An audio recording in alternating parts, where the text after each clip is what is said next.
Hello, everyone, and good evening. Welcome to this slightly impromptu webinar looking at the events of the weekend and the market impact. I'm Chris Beauchamp, Chief Market Analyst, and I'm joined by Axel Rudolph, who is our Chief Technical Analyst.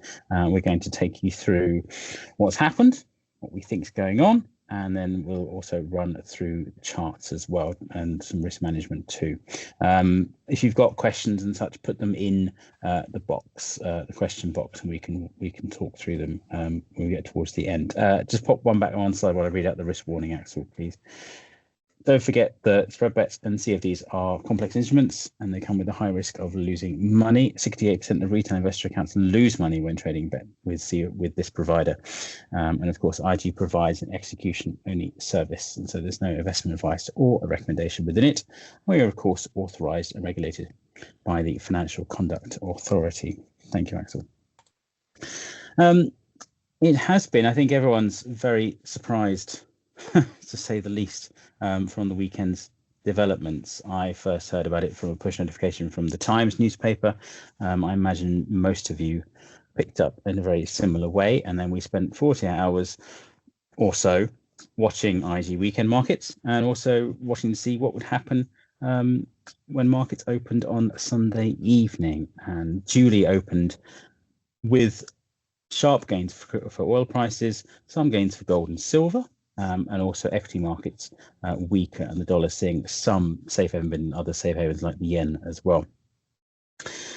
Now, leaving aside the sort of minutiae of conflict and what happens next, of course, the markets are grappling with the implications of the last 48 hours. And the old cliche has it, of course, that markets hate uncertainty and struggle to price things in. For certainly when you have surprise developments, and exactly what we're seeing right now. This was, I think, no one is particularly surprised that it did happen in the end. I think we're probably surprised that it happened quite when it did. It looks like the confluence of factors led them to take action when they did. But as you can see from the slide, we're asking ourselves a number of questions here of essentially what comes next from, and I think it's easy to sort of forget how unprecedented this is. This is a direct conflict between the US and Iran. There was an airstrike last June, of course, against Iran's nuclear facilities, but that was very much a single airstrike and then finished. This is now 48 hours of sustained aerial campaign conducted by the US and Israel. Markets are asking ourselves, will this just be it over the course of, say, 4 weeks, of course, or is this just the beginning of something much, much more sustained? We know that Trump has said that his plan is to last about 4 weeks, and in remarks this afternoon, he said they're running ahead of schedule, whatever that means. But wars don't end. They start when you want them to, but they don't really end when they choose. And I think that's one risk for markets, that this continues to rumble along in the background, and maybe you have, as we've seen today, rebound in stocks and losses for oil prices coming off the highs, but then something new happens that causes those moves to reverse.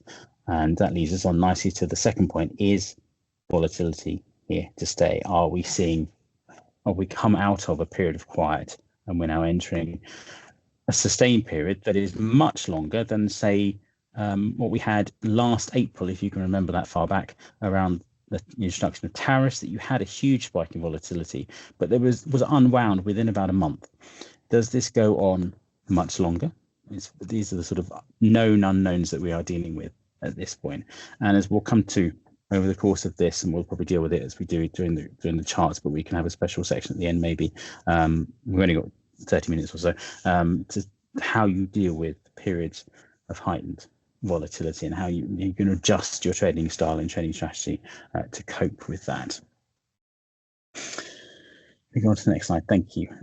Inflation, of course, is probably the most obvious impact of the actions we've seen over the weekend. Oil prices are now up significantly. They're not up quite as much as they were, but really we were nearing $75 a barrel in US crude, and 81 at one point. We're nearly $82 a barrel in Brent. Oil prices are up. Natural gas prices, particularly because European gas prices, are up, and this will feed through if it remains sustained at these levels, into higher inflation in the UK, in the US, and in Europe, and the impact that has on central banks and their expectations for what they will do with rate cuts. It's very much a case markets are divided on what happens next. Analysts are divided, I think. But I think it's fairly safe to say that if you have higher gas prices, higher oil prices, they will have an impact on inflation. Everyone is watching the Straits of Hormuz. These see around 20% of global oil supply transits these straits every day. There's something about the significant infrastructure around that, Karg Island, where a lot of Iranian oil arrives for processing and before it's being loaded on to ships and then shipped out. Other foodstuffs as well. One of the largest sugar refineries rather in the world, is actually in Abu Dhabi, or certainly in the region, and that will then have an impact on food prices. So these things are what we're watching for, because not only the potential closure of the straits, or at least a reduction in vessels transiting the straits, but also the fact that neither side, there's a couple of attacks this morning, but neither side has begun a full-throated campaign against the other's oil infrastructure. And as Axel shows us there is your move in natural gas prices, which at one point was more than 50% higher, I think, wasn't it, Axel? Yes, I think in European markets, even 58% higher here in the Dutch TTF natural gas price. Good evening, everyone, by the way. So a huge gap higher, and yes, a very, very strong advance here, as we basically saw that the Qataris shut down their LNG production for now, because a drone hit one of their water tanks in one of their facilities, and they produce about 20% of the output globally of LNG, and around 15% of the European Union's exports that they send there. And basically, what's another problem for the European Union, which is why we've seen this sharp advance today, is that stockpiles of natural gas, of LNG, are actually quite low. Historically speaking, they're around 31% at the moment, compared to 40% last year. And they also have American bidders now vying for the same LNG. So all of that has led to this huge increase, as I just said, of over 50%, Chris. And so this is what we're trying to sort of factor in as we look ahead. Go on to the next slide, and we'll move on to what we think is the rate cut. Rate cut expectations have been cut back. They're now expecting July to be the first point for the Fed rate cut. And also the Bank of England is perhaps the most interesting one, because they were very much on course to cut rates at their next meeting, and now the chances of that happening in March have now been pared back towards 50%. ECB remains for the time being in wait and see mode. Oil price and natural gas, we've talked about these. Let's move on to precious metals. It has been, as Axel points out, it's a relatively muted reaction. Although the impressive thing, of course, gold has continued to climb back towards the record highs we saw at the end of January, beginning of February. As silver prices, we'll come to in a second, have actually fallen today. But as Axel shows us there's your steady gain. That takes us, I think, Axel, the highest level since 30th of January, is that, I think? Yes, 30th of January, exactly, Chris. And intraday, that was very close to the close high, the record high we saw on the 28th of January. So yes, $5,400. But we're coming off, and as you just mentioned, also with regards to the silver price, here the movement was stronger to the upside. But once we sort of failed around the $95, $70 area, we've actually come off a lot since then. And today's decline is quite significant, and we're looking at currently near 6% fall, which is interesting, isn't it? It is, and I think we've obviously seen silver be much more volatile since that huge drop we had at the end of January, and notably, although over time it's sold off since the beginning of February, it then has actually recovered. I wonder if this is another one of those sort of false moves, if you like, that catches people. And as Axel no doubt will point out, that it requires further price action to confirm that reversal. But certainly the fact you've had such a volatile day in silver, less of a safe haven, of course. You can't have a safe haven that's volatile, than gold, says something really about silver. But gold, I think, continues to remain very, very strongly bid, and suggests we see maybe the safe haven element pushes that one higher, and certainly the revival of that trend is quite impressive, isn't it, really? If we talk about just keeping an eye on the time, the dollar index 6-week high for the US dollar, and this comes not that long really after the FT reported that positions on the US dollar had become the most bearish they'd been. I think, I can't remember the time frame they gave, but you're seeing a remarkable level of bearishness on the US dollar. The fact you've now seen that recovery, the traditional role of the dollar is a safe haven, and that's exactly what you've had. I think this is partly a positioning move, an unwinding of those large-scale short positions. But for those who might argue that the American action has made the dollar less attractive, clearly that's not really supported by what we're seeing in the price at the moment, where now for the third time in the space of about 8-9 months, you've had the dollar trying to break through that key 96 level, and then supported once again. And indeed, as Axel shows us there, and we'll surely explain to us in a second, that that's potentially breaking through that key trend line. Yes, I mean, this trend line is going back to February of last year, so 1 year long. And if we manage to close above here, this is the weekly chart now, later this week on Friday, it may well lead to a move back up to the January highs, and perhaps also the sort of 100 mark on the US dollar index where we were trading back in November. So interesting to watch this one, because a lot of fundamental analysts still see the dollar as weakening. At least I spoke to some. And we'll have to see whether that will change going forward. And it will obviously also depend on how this whole situation resolves in the next few weeks. Keep coming back to this phrase. I think that's all we can do. I mean, it depends, because how long this goes on for, how much it causes oil prices to rise. I think with oil, as we'll come to in a minute, there are several scenarios we can talk about with that. But likely that affects everything else, essentially.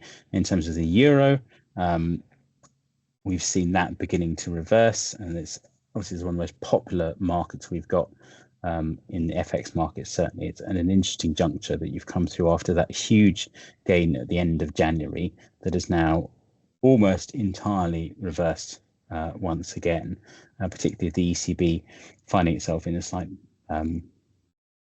difficulty, because the possibility that you see an increase in inflation, even as the euro continues to weaken against the dollar, which of course in a sense delivers its own rate cut in one sense if you look at weakening currencies. So that's, a weakening currency tends to import inflation as well, and that makes life a lot more difficult. And what's also interesting here is from a technical perspective, we're very close to the 200-day simple moving average, which even from fundamental analysts look at as a sort of gauge. If you're above it, it's bullish. If you're below it, it's bearish. And that is currently holding here as acting as support. But for me, the main important point here is the 19th of January low, because that here at around just below 116, if we fail through here, we may have actually topped out here, had a false breakout, and then come back into the range we were in for much of last year. As you can see here, between July and the end of last year, we were sort of range trading around the 116 area for most of the time, and oscillating around there. And the question is that going to be the case this time around? And similarly, if you look at cable, the British pound has also come off its spectacular high we saw here, the fast acceleration we saw at the end of January, like we did in the euro US dollar pair, on the back of a weaker dollar, and that's currently reversing here. But again, and we went through this low from the 19th of January intraday today, but we seem to be back above it. So it's interesting to see what's going to happen here, because if we hold here, we may actually have a continuation of the previous trend, which since November of last year has been up. I think it's always important when you're looking at these markets to not try and project what you think should happen next. This action in Iran, as I said at the beginning, was very much expected, even if the timing caught people off, that the negotiations have been going well.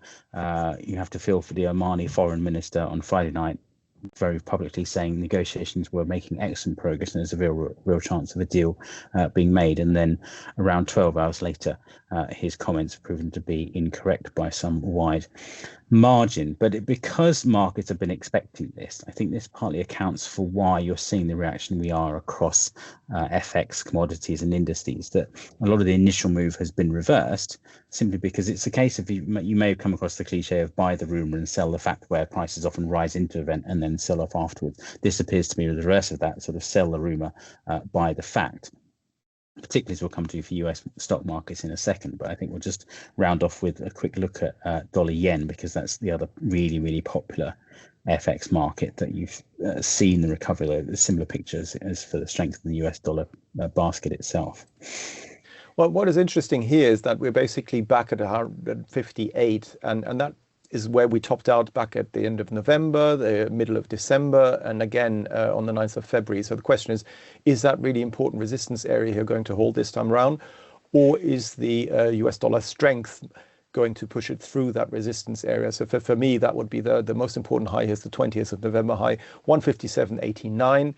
Rise above there would take us back not just to the mid-January high around 159.45, I believe it was, but probably back towards the territory where the Bank of Japan is more likely to intervene than not, which is the 160 yen mark. And you can see here, that's when we had some intervention with the help of the Americans, probably towards the end of January. And it's going to be interesting to see whether something similar will happen here, or whether we'll just stall where we are now and then come off again.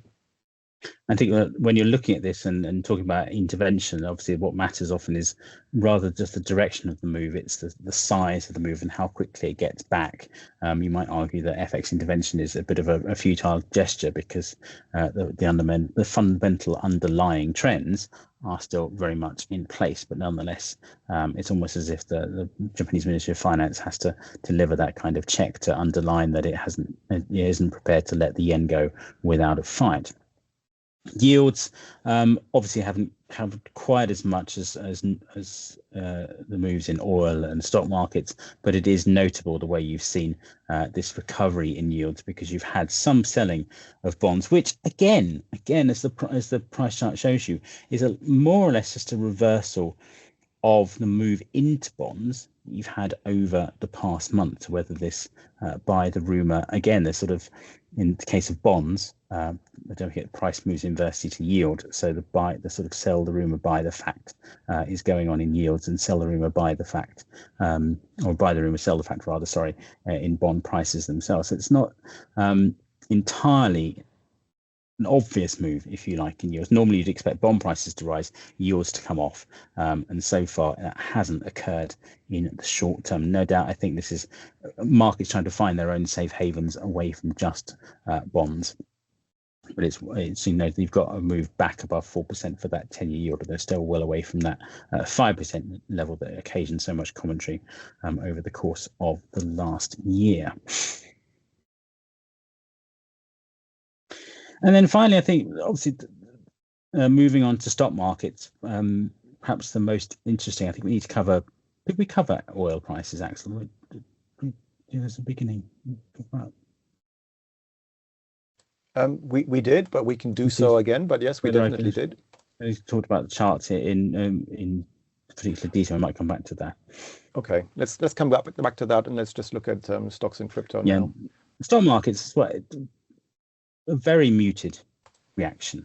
The dramatic moves were obviously concentrated in oil prices, and by contrast, stock markets were particularly muted in the US. And that, I think, is partly explained by the fact if you look at a sort of relative performance for the year so far, US markets have been the poor performance. It's been everything else that's rallied: the DAX, the FTSE, the Nikkei making new record highs. And so because they'd advanced so much already, they were coming off, I think, more, if you like. US markets, though still expensive overall, had probably priced in perhaps a lot more downside at that point, and weren't looking quite as optimistic. And that's what you've got here, which is that recovery. And in fact, at the moment, we are on course for the S&P, I think, just still in negative territory, but staging a very impressive recovery from the lows. It's actually up 0.08% 0.03% at the Okay. moment, So just now. But with literally in the last few minutes, 0.02 2 now. hours to go, we could be finishing in Yeah. positive territory. But that's incredible, isn't it, Chris? I mean, if you look at European markets, they came off by about 1.5 to 2%, same in Asia. And then we seem to have this sort of flight to quality flow in a way, away from global markets into US markets, which are, except for the Dow, I believe, all very close to being in positive territory today, which is unheard of at the beginning of a conflict like this. I think it's a dramatic, really, that it says a lot. And I think that the point about quality is very good. People were, and I was saying this last year and more recently, that US markets, yes, they're expensive on a valuation basis, but if you look at them on things like profit margins, their relative levels of debt, the growth in profit margins, and the growth in dividends, it continues to be more attractive than a lot of others, so that you have to offset the expense on a simple PE ratio basis by simply looking at the profit margins. Most of that, of course, is driven by tech stocks, but nonetheless, the stat is there that if you looked at indices on a relative basis, the US companies simply make more money than others.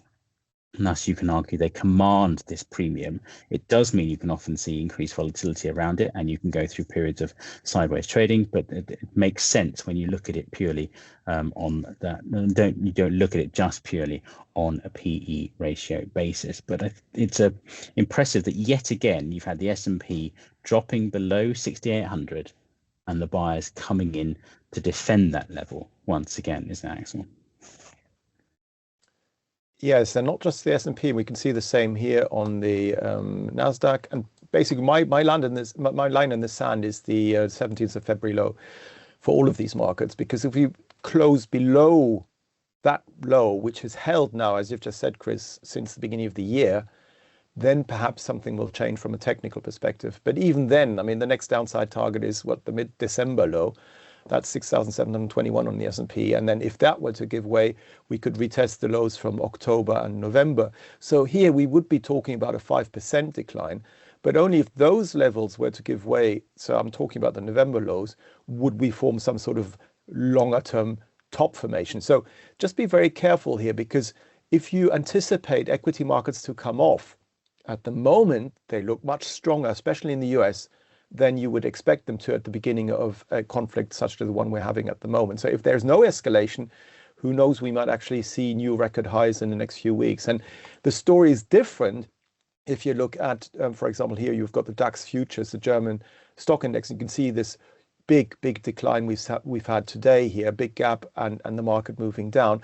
And if you look at the Nikkei, for example, also it coming off its record highs here. And it looks different in the US. So at the moment, don't read too much into it. As long as the February lows hold, it's still a clear uptrend.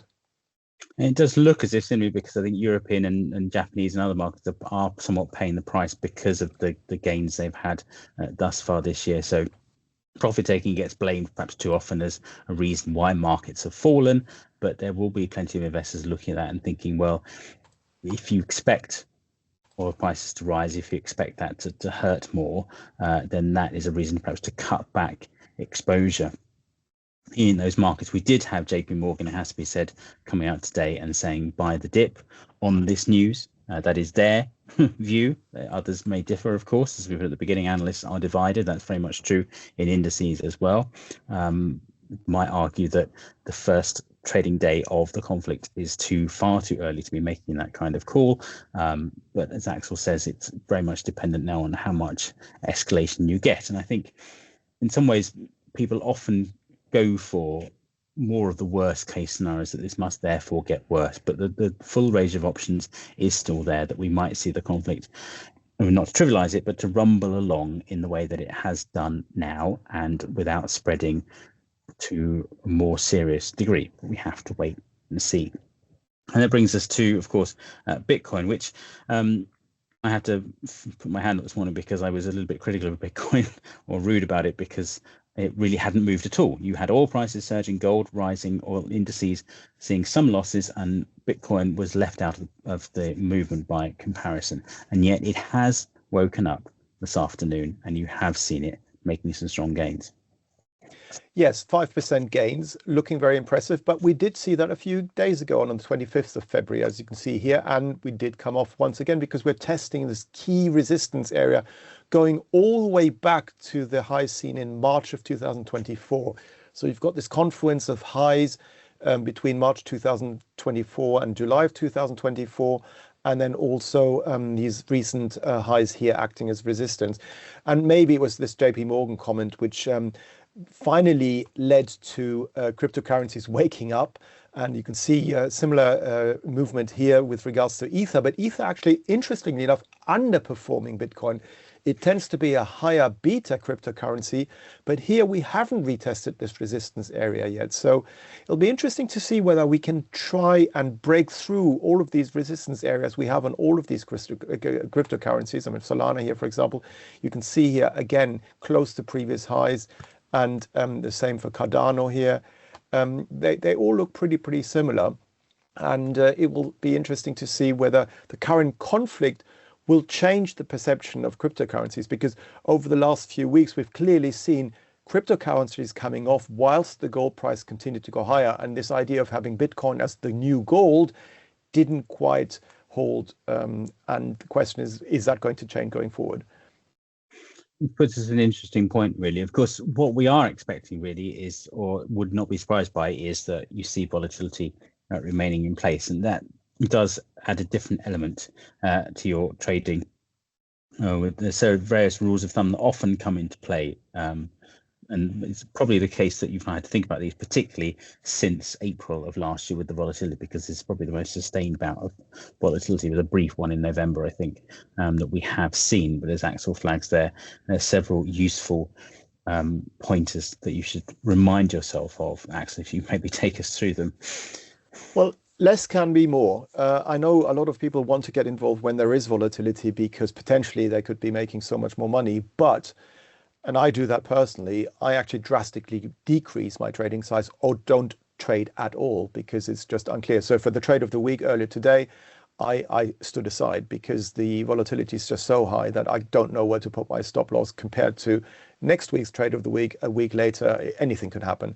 So what you can actually have as a position, and it is a position, even though people don't see it as such, is to stand aside, is to do nothing, not to be involved, not to be invested. And otherwise, if you are invested, really reduce your trading size to half or even just a quarter of what you're normally trading. Because of the increased volatility, the risk of you getting stopped or movements happening against you can be so much bigger. It can have a big impact on your portfolio. So be sure to also protect yourself, ideally with guaranteed stop losses. If you feel that you always get stopped out, especially if the markets are volatile, just place your stop losses a long way away from where markets are now. But if there were to be an escalation and we see another move that we actually haven't seen in stock markets today, but in the oil price, for example, and LNG prices, well, then you are protected with a guaranteed stop loss. So I would definitely suggest you do that. Otherwise, IG markets, weekend markets are always available to you. So if you see something happening over the weekend, you can adjust your positions by trading a lot of markets, which we quote over the weekend. And the other thing that I would like to mention basically is that there is the risk of emotional overtrading, because basically what happens, everything moves so quickly, you'll probably get drawn in with all these emotions of fear of missing out, and then you have greed, hope, fear, and everything happening so quickly. If you take your eye off the ball just for a few minutes, and I saw that earlier this morning, the DAX, the German stock index, went up 100 points in less than 5 minutes, and then it dropped 100 points in less than 5 minutes. So this volatility will probably lead to you overtrading and to you not trading rationally, because your emotions will just take over. So beware, very aware of that.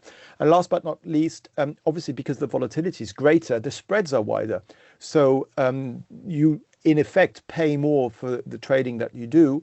And there's also, and this is far more important, the increased risk of slippage. Slippage is basically if you don't get filled, for those of you who don't know, at the level you have your stop at or your entry level. And, it may make a big difference to your P&L if instead of getting filled at, let's say, for argument, 100, you get filled at 120. So just be aware of that as well. We should just round off. We've got a couple of minutes left. As I said, if there are any particular questions, just pop them in the chat. I can just then round off on the last slide. things that you might need to keep an eye on. As we said earlier, the comments from the president of the US himself, he was out there today. He seemed to be speaking to a variety of journalists and saying a variety of things about how long the conflict might last. So as we often learn with these events, there are so many headlines that markets struggle to price in accurately what they think might happen next. Keep an eye, particularly if you're trading oil, but really indices and oil companies as well, the gas and oil infrastructure throughout the Middle East. So far, both sides appear to be refraining from attacks on those, but that could really mark a significant escalation, certainly in the intensity of the conflict. And then also the fact that you have escalation and other nations possibly being dragged in. There's attacking a US airbase in Turkey. Greece is sending forces to Cyprus to assist in defense. Trump himself saying that they hadn't really expected the Arab nations to join in quite the way they have, but it seems to be that the case that they are becoming more involved. Those things may cause some further risk-off moves, I think, is the sort of base case at this point. But it is very much a moving situation. The fact is that you've had stocks recover, volatility index come off from the highs it reached immediately on the open on Sunday night. And of course, different times of the week, there'll be thinner liquidity, more volatile moves. So the evenings, overnight, particularly, and also Friday nights and Sunday nights when markets close and then they open again, you can see some more dramatic moves. So bear that in mind. Please remember the rules that Axel was talking about. You can see that the sharp moves can get reversed, and that the broader trend, as Axel often says, often reasserts itself more than you'd expect, really. And we were just talking about escalation here. And what is interesting is that on this weekly chart of WTI crude oil, you can see that in the past, when we were around current levels, we did come off every single time. So we had that in June of 2025 here, came all the way back down again towards $56. We had it similarly in January of 25. Again, we went back down to the high $50 mark. And the similar thing happened here in August of 24. So it's happened several times before.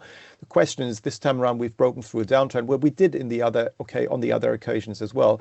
But basically, if we can manage to rise, for me as a technical analyst, above the January 25 highs, which were around $80, just above $80, then perhaps something changes. But that will probably be instantaneous, like the move we saw overnight this weekend, if there is escalation, if other major players get dragged into this conflict going forward. Unless that happens, we may well see this gap being closed again and a move back towards the $66 and $65 area where we've been trading for the last few weeks. So interesting to look at the oil price in the days ahead. Yeah. Thank you, Axel. I don't think we've got any questions. Just a quick moment if people do want to ask. This has been recorded, so you can listen to it again, and I think a lot of people will have signed up on the basis they would listen to the recording. If you've got questions, you can contact us via X on our social media accounts, also email us at axel.rudolph@ig.com and chris.beauchamp@ig.com. Don't forget to keep up with updates on the website and through our live channels on YouTube and through our social media. But thank you very much, everybody, for joining us.